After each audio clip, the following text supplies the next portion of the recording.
Live washed out. Okay, so where are you originally from then? Since you are a nomad, where were you born and raised? How about that? I was born and raised in Portland, Oregon. So even though I've grown to absolutely adore much warmer weather, like I've lived in SoCal recently and now I'm in Arizona, the Pacific Northwest always has a special place in my heart. Yeah, I've never been over there. It's on my list. I travel a lot, but I've just never made my way out there yet. Ooh, let me know when you do. I'll get you connected with the right people and some good spots. Oh shoot, we're live. Woo! We're live! We're live because wait, it's like dubbing over each other. What's up, guys? Say hi when you come over here. I'm trying to hold on. This is like really confusing me. Okay, I got it. We're live, guys. Hi, what's up? What's going on? I am here with Grant Eilertson. Oh shoot, I know I killed that. Hold on. Just call me Coach Eilertson. Grant. Eilertson? That's what everyone else calls me. Beautiful, you got it. Coach Grant, I got it. I just had like a momentary brain fart because I'm trying to do like 5 things at once. But what's up, guys? Drop a hashtag live, hashtag replay, depending on where you're watching us from. But we're here with Grant. And just to give you a little bit about Grant, he is the head closer for Scott Olfer's 1MT program. Why does it say 1MT? 1MT their business. I help them with a lot of offers. Gotcha.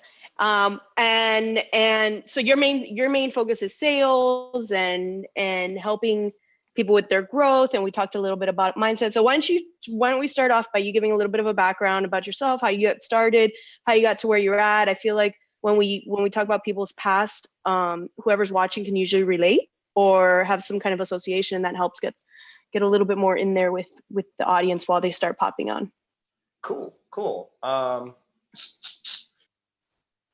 Let's just start off with this. I mean, why am I here? Why am I on this earth? I believe I was put here to be the catalyst for evolution, impact, and freedom in the lives of everybody with whom I come into contact. And now, the beautiful thing is that, let's talk just coaching, for example. Change happens over time, right? It's like marketing. I mean, you don't just like put out an ad and all of a sudden you have all these leads. Like change happens over time, but transformation comes in the moment that you decide you're worth it. And so I love being able to facilitate that transformation on enrollment calls. In fact, I'm not of the belief that I sell anything. Of course, I can coach people into enrolling way more of their ideal clients in a way that feels good for both parties, but I don't believe it's sales. People say, man, you could sell ice to an Eskimo, and I beg to differ. Why would you do that? Right? I say that about, I actually say that about Dan Henry. Why am I on this earth? I believe I was. I tell him, I'm like, you're so, like the way he sells and the way he words, it's more about how he words things that he could do it too. He could sell ice to Eskimos, but sorry, like that just reminded me of that. But yeah, I agree. There's more to it than just that. Absolutely. So, I mean, I don't know how far back you want to go. We could just start with, because I mean, most of it goes deep. There was a lot of unworthiness issues that I struggled with growing up based on some deep family traumas that I went through. Right. But it actually pushed me into developing very quickly and being very adaptable. So I always questioned the norm. I couldn't sit still in class. You know, I was the one that would figure out how to cheat on a test rather than just figure out how to learn the shit. So, oh, by the way, my apologies. What is the language here? Are we? No, there's no. I have no filter, and they're used to filter. it. Okay. Yeah. You just be you. Yeah. No, there's no filters here. So anyway, you know, I think it was Bill Gates said if you want to get a difficult task done quickly, give it to the busiest person, right? Because they'll figure out how to do it the fastest. And I love that because there's not always just one route to get where you want to be. And so I dropped out of college in my first semester because I was actually already at that point at 18, GNC's youngest manager. And I realized I could just work hard and create what I wanted rather than waiting and being at the whim of someone else's judgment. So I got my start in sales doing that. I set multiple records for GNC back in the day when I was running supplement stores. And I really developed this deep deep desire to support people in growing to a better, higher version of themselves. Right. But I realized through time that selling supplements really wasn't doing that, because people would come in time after time after time. Nothing would really have changed. And I realized that we needed more than Band-Aids to fix that problem. Right. Like, what's the next supplement? What's the next supplement? Like, what, this one didn't work. What's the next one? It's the constant roundabout. Right. I mean, it's the same thing probably with people that go like from course to course to course, rather than just investing with a great coach to support them with marketing like you. Right. Yeah, 100%. I realized I was meant for something bigger, and I met my best friend now. At the time, he was my coach, and he supported me in building my first real business outside of photocopying drawings and selling them to other kids in elementary school. My first business was an online training and nutrition consulting business. And it was so fun. Over the course of a year, I built it to, I think, 5 employees, if I can remember off the top of my head. And it was a multiple 6-figure business, but not every part of it lit me up. And I think a lot of people fall into these traps. Like, I've put in so much work to build something, I have to continue doing it. And I really had a gut check when I realized what I was doing was not fully fulfilling me. And so I really gave a lot of thought at the guidance of my mentor, like, peel back the onion, Grant. What is it that you really want at your core? And I realized that it was what I said earlier. It's to be the catalyst for evolution, impact, and freedom in the lives of everybody with whom I come into contact. And I realized that the most enthralling, the most fun part of my business was actually being on enrollment calls and getting to learn about new people and almost test drive their vision. Right. And so that's where I just went all in with sales. I worked actually with my mentor building out the sales process for some of bodybuilding.com's top athletes. From there, we started a business coaching program for online fitness coaches. And then I got picked up and started supporting other people like Andrew and Scott with their sales processes as well. It just lights me up. I can never get enough of it. So that's where I am today. A rebellious kid that wanted to make a difference and met some cool people that gave him the tools to be able to do that much faster. Yeah, I feel like everybody who's starting this digital marketing agency or digital marketing ride, they're just starting off and they're being told this story. And I was actually talking, it was my birthday a couple weeks ago and I celebrated here in Miami, and some of my students actually who live in town came out, thanks. But they came out and we got to talking about, reality versus what you're actually sold online. And I've never, had a farce about it or been untrue about it. It's not as easy as everyone makes it sound, right?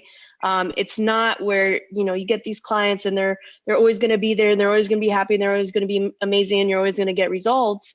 No, actually, being an entrepreneur and being in this space and having your own agency, it's constant. Like, you're always having to, either retain or get new clients. Just feel like it's a constant circle. So this whole like, oh, I'm just going to kick it off and hit it out of the park the first time, just doesn't work that way. Like, oh yeah, I can hit 20K in 4 weeks and call it a day. Sure, you can do that, but can you sustain it? That's the important part. And I hate, selling this dream of it's great. Like, I can go wherever, whenever I want. I travel so much. Everybody knows it. Anybody says, oh, come here, I just drop everything and I go. And so it gives me that ability to do that. And that's wonderful. And it gives me the finances to do it as well. But it's hard work. It's not as easy as everybody makes it out to be, this beautiful painted picture of it. And I think that's really important, just to be honest about that always. And about everything with this digital online world. I feel like Facebook groups and having a course and everything, it's the same thing. It's sold as in like, oh, you can have a course, you can have a Facebook group, but people don't realize the amount of work it really does take, even just to have this free Facebook group and manage it. Like, there's a lot of effort that goes into all the posts and the engagement and the algorithms and the content and, giving value and not just, putting people in a group space. So it's a lot of work. And what I found over time is, everybody wants the easy way out. Not everybody's willing to put in the hard work. But as long as you are, you will succeed. So That kind of reminded me of that a little bit. Let's say hi to some people. If you're on hashtag live, hashtag replay. What's up, Simon, Daria, John, Jane, Jay, I called you Jane. Aaron, hashtag live, say hi. What's up, Carrie, Dallas, Catherine, actually, I just talked about you a second ago. But anyways, guys, welcome again. We are going to talk about how Grant coaches entrepreneurs to boost their sales to consistent multiple 5 to 6 figures per month, using his effective and holistic approach to enrolling prospects into their vision. And also how he built other influencers sales processes out, such as Brian DaCosta, up to 50K per month, which is really, really cool. I know I'm on this road of what I want to build. I think I started the same route as everyone else. It's like, oh, just start a Facebook group, start a course, and then continue. But that didn't fulfill me. So we're talking about things fulfilling you. And it didn't fulfill me because I don't want people just buying modules in a course because of that shiny object syndrome. Like, you're given the tools of exactly what I do and what works, but like 90% of the people don't implement it. And that frustrates me. And I just don't have the heart to sit there and sell a course that I know people are not going to implement. So I actually announced a couple weeks ago, I'm going to toss my course. I'm going to not toss it, but because it's all amazing shit, but toss it in the sense that I'm no longer going to sell a course. I'm selling coaching. In January, I launched a 6-week agency challenge. And I found that the people who took that agency challenge got yelled at, applied what I said, and then really succeeded. Like, they saw changes, they saw success from it. And even now, months later, I'm hearing so much more from my agency challenge people than I do from some of my students. And that's more fulfilling for me. So now I would rather do those challenges over and over again, or something to that nature of the coaching, especially the ones that I have one-on-one coaching with. I see so much success out of them, and that's great. And that's what fulfills me more at the end of the day. It's not anything else. So in this space that I've found, I don't know what you've seen with other people, maybe. Oh, seen a lot. Well, I mean, you make a good point. Information it doesn't equal transformation. No. Really. And when you have the support by someone who's been there and who can actually see the problems before you do and be able to prep you for that, they can support you with implementation to the point at which you actually do experience transformation. That's why I think a coach is so valuable. You shorten the process and you can. There's a great quote that basically says, life is too short to make every mistake yourself. And so many people feel like asking for help is weak. It's not.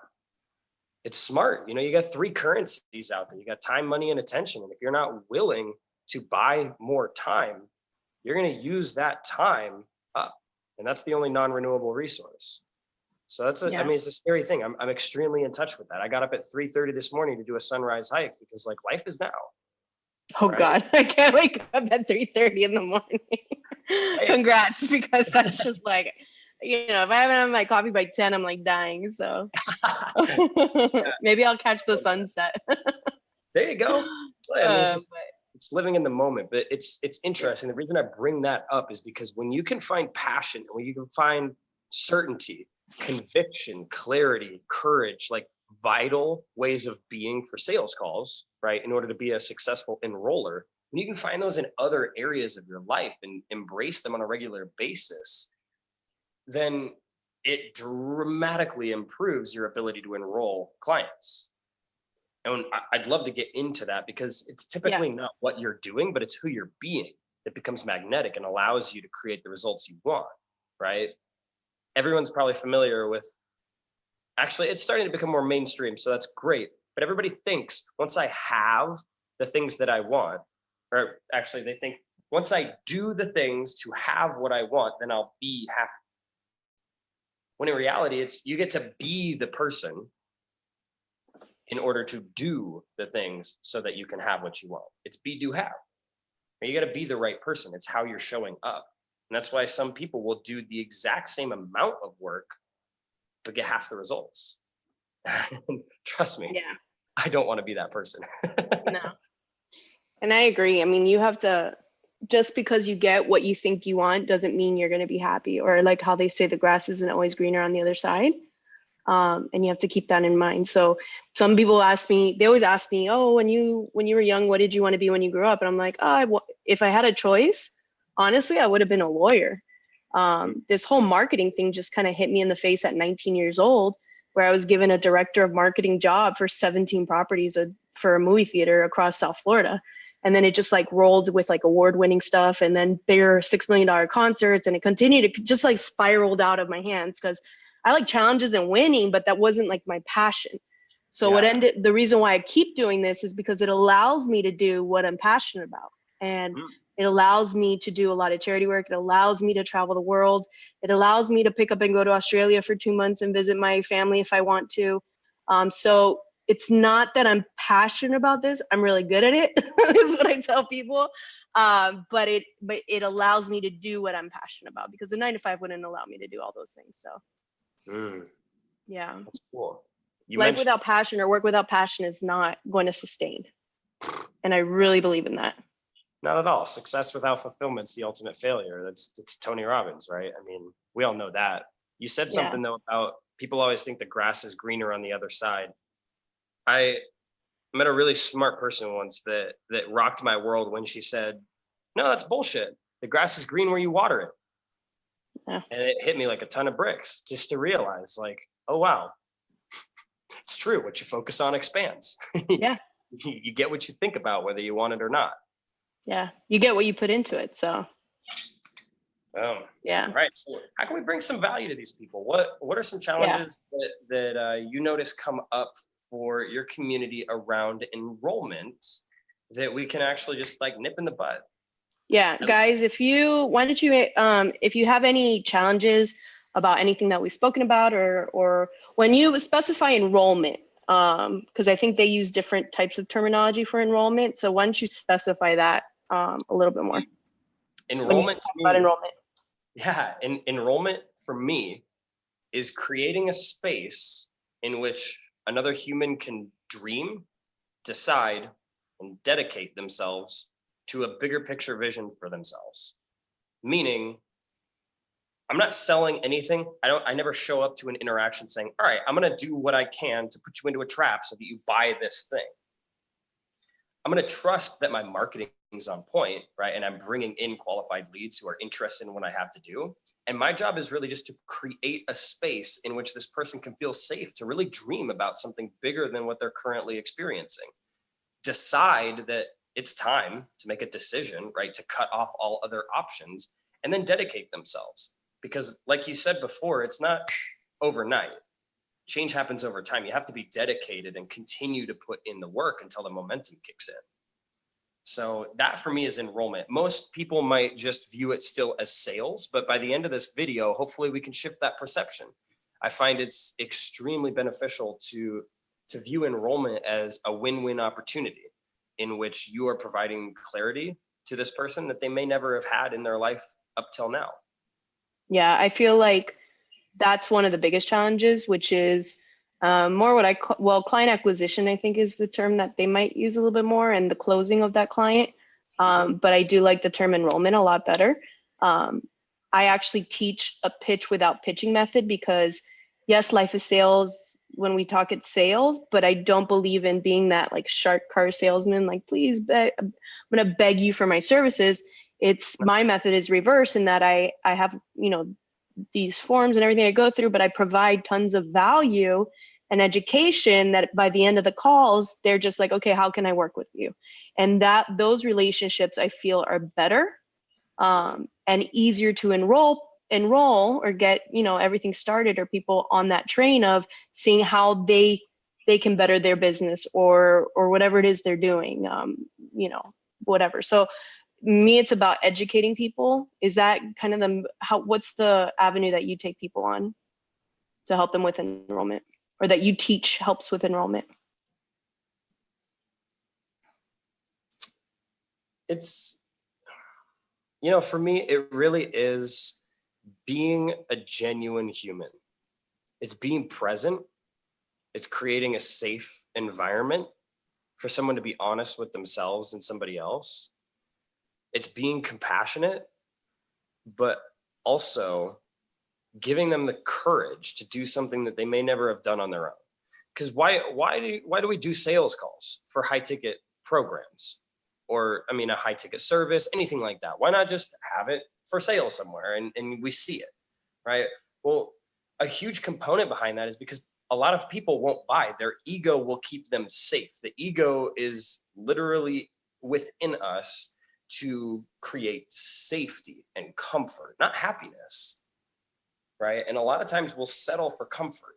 We'll settle for having a higher dollar amount in our bank account versus taking a chance on ourselves and going for happy, going for something bigger. And like you said, even if it's something that you're less passionate about, but you realize that it is the means to the end so that you can create a free life of passion and excitement and purpose.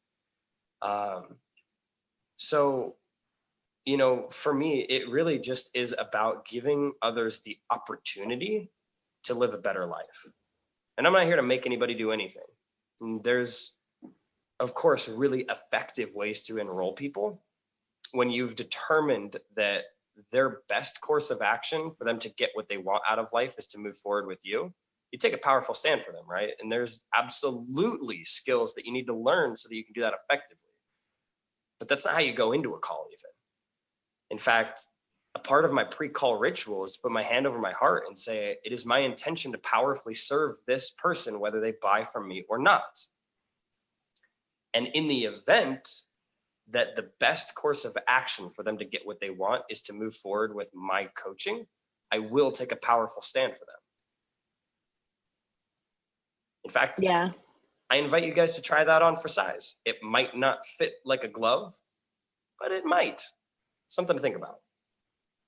I agree. When I jump on calls with people, that's why I offer businesses actually free social audits, because it's really, I actually, in part of my presentation, my live workshops, the first thing I tell them is like, everybody just breathe. I'm not going to pitch you. Like, I'm here for you right now. I have your best interest at heart. I've been on the business side of things and the operation side of things, so I understand how a business runs and the importance of finances and money and ROI and how hard it is to spend all these dollars on marketing when you only have so much return on your investment with your products. Like, I have a huge back-end business side of it, so I tend to like to bring that empathy towards the calls to where I feel and understand for you as a business owner that the struggle that you have to go through when you do these expenses or make these big decisions of, oh, I want to do this marketing program and so on. Same thing with students. I've been a student before. I've paid for these coaching programs and so on. So I'll get messages all the time saying, oh, I just saw this module. I'm going to, I'm going to go buy it from you. And I'll tell people, wait. What is your goal? Like, what is it you need? So don't buy from me. Like, let me try to guide you and see if this does fit for you. I actually told somebody the other day, I'm like, no, don't buy what you just told me you were going to buy. That's not what you're looking for. That's not what you need. What you need is this one thing that'll stop you from doing free trials and actually get you paid. And this will serve you a lot better in life. So I agree. That's key, to have their best interest at heart. We got a couple questions. What's up, guys? Say #live, #replay. What's up, John? Carrie says the grass is greener, but it still needs mowing. Correct. What's up, Stephanie, Tim, Kareem? Amanda says, how do you give them courage to do something they've never done on their own? What does that sound like? Ooh, this is so key. Great question. This was Amanda's question? Amanda. Yep. Amanda. Phenomenal question. Listen up. At the root of all objections, actually, now you're going to get BS objections that are masks for things, but at the root of every legitimate objection is really a fear that I'm not going to be able to do this. And it's a lack of belief in self. And what I've found is that as a society in general, we are absolutely starved for genuine acknowledgement. And so a lot of us carry around either or both, the feelings of low self-love and low self-worth. And if we have low self-worth, one, we won't invest at a high level in ourselves because we don't believe we deserve it. And two, if we lack the confidence in our ability to actually follow through, it doesn't matter if we've answered the 3 vital questions, which, by the way, are, does this product or service work? Will it work for me in all my uniqueness? Because we all think we're so special, right? And is it simple/easy to apply? And we could answer all 3 of those, which are the vital 3, and still have someone not take action. Why? Because they don't believe in themselves. So genuine acknowledgement will go so far, whether they buy from you or not. It's a gift. And to really see someone in their greatness, and this is a key right here. If you're selling things to fix somebody, you're doing it wrong. People are absolutely fine as they are. And you got to be able to love without conditions, to meet someone where they're at and genuinely appreciate them as the human being that they are, a miraculous being who has made it here. And then to see them in their greatness, to be able to see 5 steps down the road, right? And say, this is what I see possible for you. And based on where you're at right now, this is absolutely possible. I believe in you. This is completely doable. And give them that. It's, you are transferring the courage to them. In fact, write this down, anybody watching, you, write this down. 3 C's, certainty, clarity, and courage. Certainty is the number 1 most important emotional state to give your prospects on a call. And you do that by activating certainty within yourself. So number 1 most important thing to do before you sell anything to anybody is to sell your product or service to yourself. In fact, Eli Wild, one of my great buddies, Tony Robbins' top salesman for the past decade, literally doubles the rest of the organization combined. It's insanity. A practice that he has anytime he's going to sell something is to handwrite a list of 100 benefits. And if you don't yet have a product or a service that you're 100% set on, actually do this about yourself. What are 100 benefits to having a conversation with you as a human being, or saying yes to what you have to offer? And go deep, because when you do that, you will create such a deep sense of certainty that it becomes conviction, right? You are an immovable, strong bridge. Regardless of what happens, you are just heavier. You're just heavy. There's weight to you. You're not going to be pushed around or blown off course. You are grounded. So certainty is huge, and you transfer your energy on an enrollment call. In fact, a great definition, I believe, for sales is really just the transference of emotion, because people buy based on emotion. And so you have to be able to create that with someone else. I want to talk all day. I'm going down some rabbit holes, I know, but you create that by being that. So you create certainty, and then you give that. Same thing with clarity. You get to be clear on exactly what you are creating with your offer. In fact, if it's ambiguous to you, it's going to be ambiguous to them. If you're not clear that for a person with X, Y, and Z problems, that you will be the absolute best solution, no matter what, like if that's not a belief that you hold, then they will not be able to create it themselves. Like, you get to create that for them. Clarity is key, and clarity is a gift too. And then courage, like I was saying before, actually comes from acknowledgement. And interesting, if you work on your own image of self-worth and you give more to yourself, you'll be able to transfer that courage to other people through genuine acknowledgement. I like it. I like it a lot. Boom. Boom. I hope you guys wrote that down. Definitely. I was like trying to take notes at the same time. All right, cool. So yeah, Amanda, I hope that answered your question. So John, wait, somebody else wrote something else. Carrie says, so is the key to get them to believe in themselves rather than trying to get them to believe in you? Yeah, you have nothing to do with it. I think they have to believe in both. Yeah. Well, here's the thing. It's not about you. If you show up for them and you are the one that actually gives them those feelings, then you're associated with it. You've anchored yourself in their mind with that belief. And a practice to be in on enrollment calls, because I don't want this to be misconstrued, you get to give them a ton of clarity and then also have a slight takeaway. Like, wow, has this been valuable for you so far? Like this is a sequence you can run. Hey, has this been valuable for you so far? I'm just curious. Oh yeah, it's been super valuable. Awesome. I'm curious. Why has it been so valuable? And they'll tell you, oh my gosh, I feel this, that, and the other. It's amazing. Right. And at this point, they're starting to feel like, wow, I could probably do this by myself. And you say, wow, absolutely. And this has only been an hour. It's been pretty crazy what we've unpacked so far, right? Imagine what might be possible in the 12 weeks that we would be working together. Or this is why I've designed a 12-week program, because if I could give you everything you needed on this one call, I absolutely would. It'd save us both a lot of time, but unfortunately, that's not the case. That's why I have a program designed to anchor this into your being over the course of 12 weeks. So you give them that certainty, right? And the belief in self, and then you remove, you like reach into their brain, you like pull it out, the belief that, oh shit, I got what I needed. Now I can do it on my own, because that wouldn't serve. You know, if you are not able to support them through that time, it's not serving them. Yeah. And I think that's what happens. And I think that's part of why people have shiny object syndrome too. It's that, you know, they maybe go through a webinar or a presentation or something that says, oh, I believe I can do that. Let me purchase it, sit on it. They don't do it, instead of maybe getting coaches or watching more videos or more information, or actually watching the modules, and then nothing happens. And then they next shiny object syndrome, and it's a never ending circle of that same thing.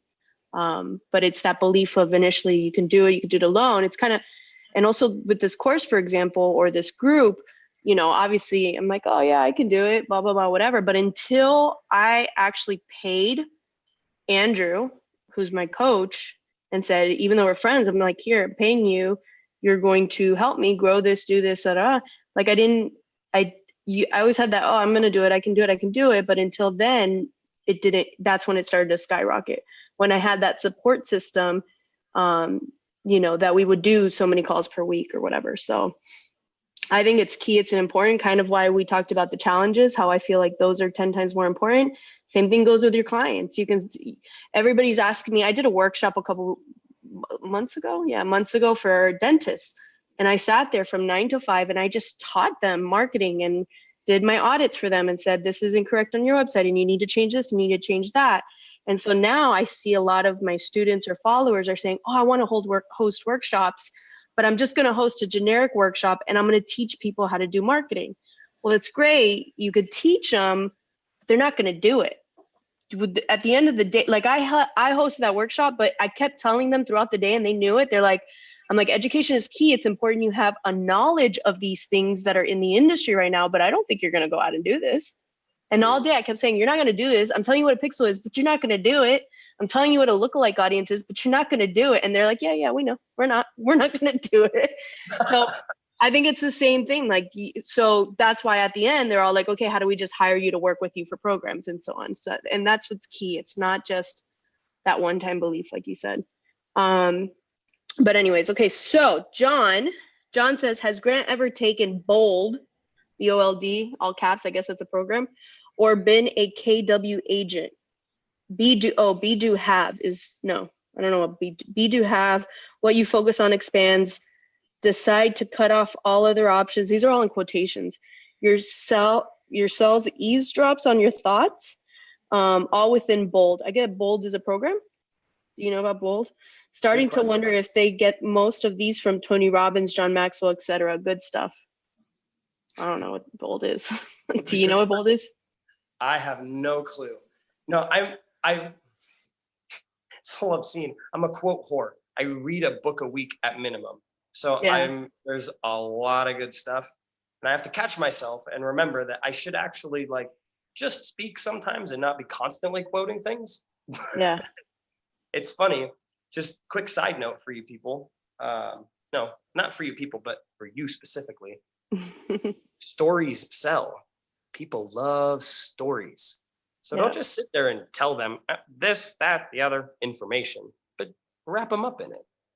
It's interesting. We actually passed down lessons as a species through stories before written language, was created.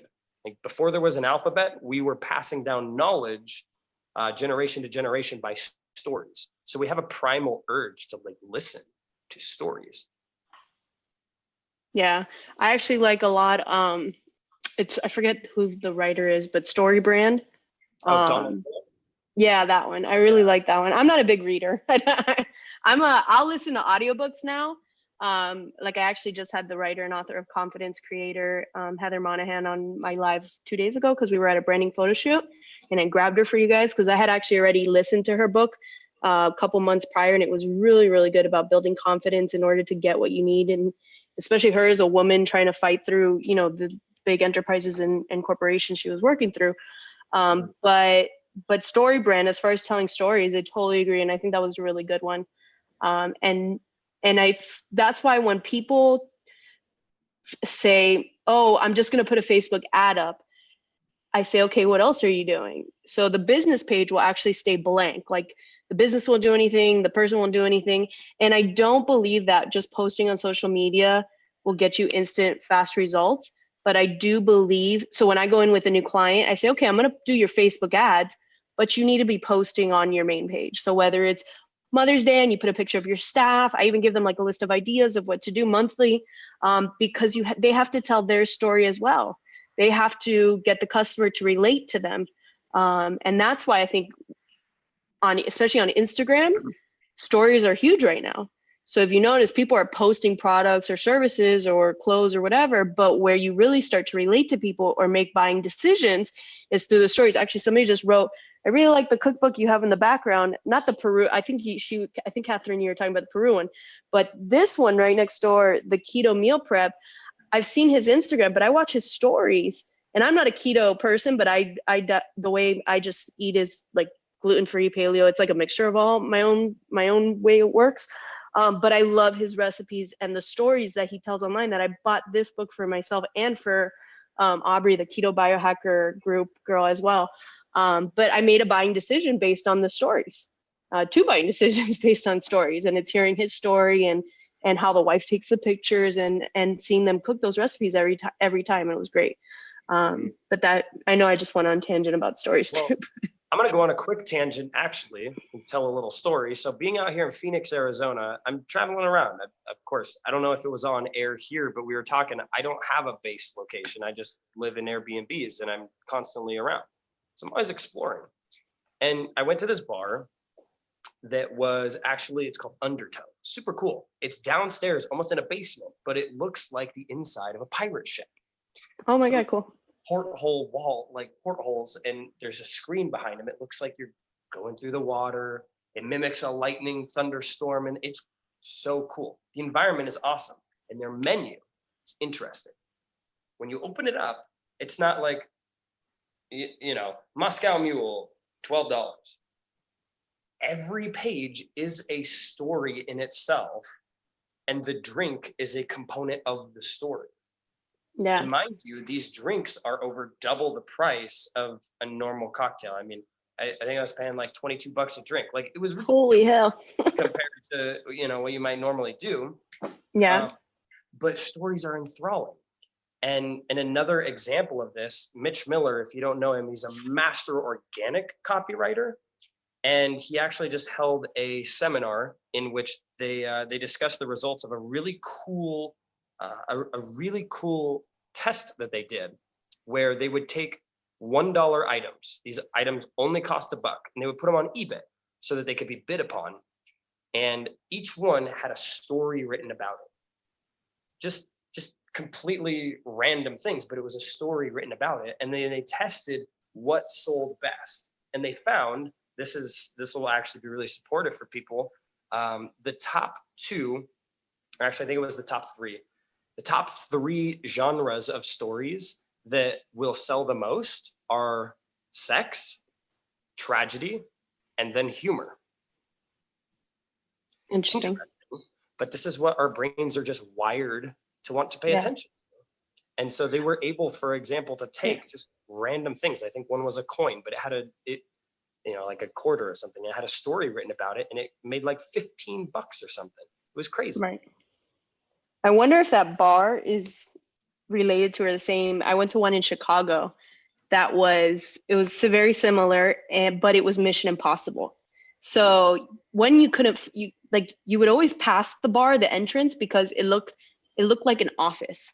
There was a desk, there was just a lamp, there was just somebody sitting at a desk. So when you pass and you're like, wait, that's the number, it's here. So you go and you say, do you know where this bar is? And they're like, yeah, but do you know the secret password? And we were like, oh no. So they make you do something. So I think we had to like hula dance. So we had to like hula dance, and then the wall would open up and you'd go downstairs into the basement of the bar, and it was all Mission Impossible dressed up with like the laser lights and everything. And the same thing with the menu. The menu was stories about all the different missions. And there was actually, if you went around and talked to the waiters and the hostesses, you could solve crimes and get the secret information for a mission that you could do in the restaurant. So it was like really, really cool. And then you would watch on the TVs, everybody that would go into that office. So you would see people doing the hula dance or like all the different stuff they make people do to get into the bar. But if you're in Chicago, go check out that bar. It's really cool. And if yours is in Arizona, where in Arizona? Yeah, in Phoenix, actually. Phoenix, Arizona. If you're, what is it? Undertow. Go check that out. But those are really cool. But it goes into the whole how stories sell, and yes, the drinks were just as expensive and so on. So, all right, cool. John says really good. Catherine says it's true. Even if they tried, it would take up more of their time than it's worth.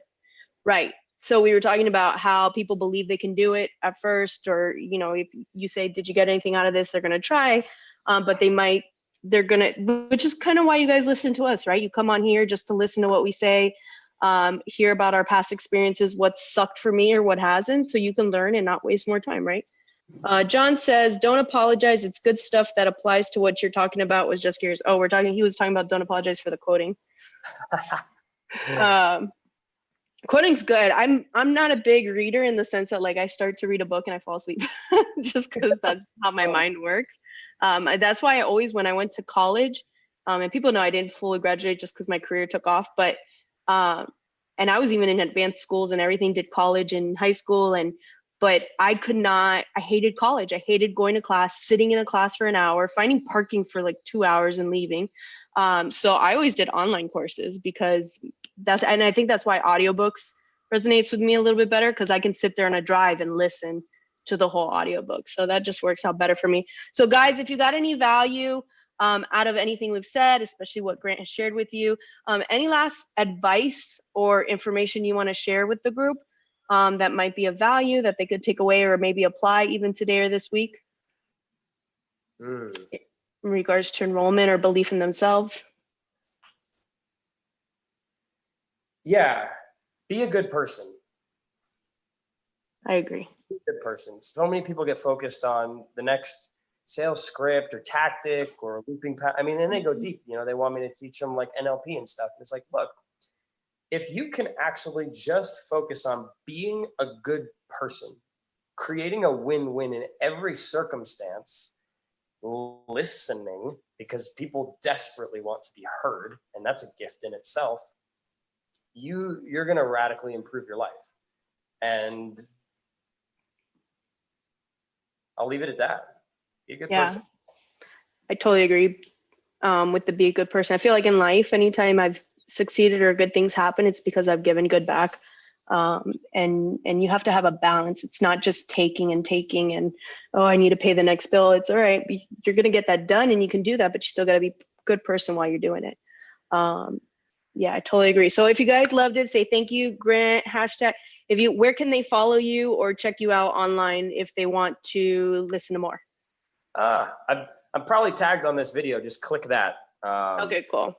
Check out his profile. We'll drop a link down below for sure in the comments. Guys, remember #live, #replay. Let's share this out. And I really appreciate you. And go out to that bar and go pay for some more overpriced drinks. Enjoy yourself for the rest of the day. I'm going tonight. If you guys want to see what those drinks look like, go friend me on Facebook and watch my story. I'll post them there. There you go. I put a lot of stories too. So yeah, I want to see that drink. I'm gonna look on your story today and see what that drink looks like. We must be the ones actually making Facebook stories valuable. I put tons of Facebook stories. Like I'd prefer to put stories, because stories is my personal life. Obviously Yeah. not too personal, but my personal life versus just like a post. So Mhm. people see me cooking, they see me traveling, they see me doing all this. Like that's me every day. So yeah, I love stories.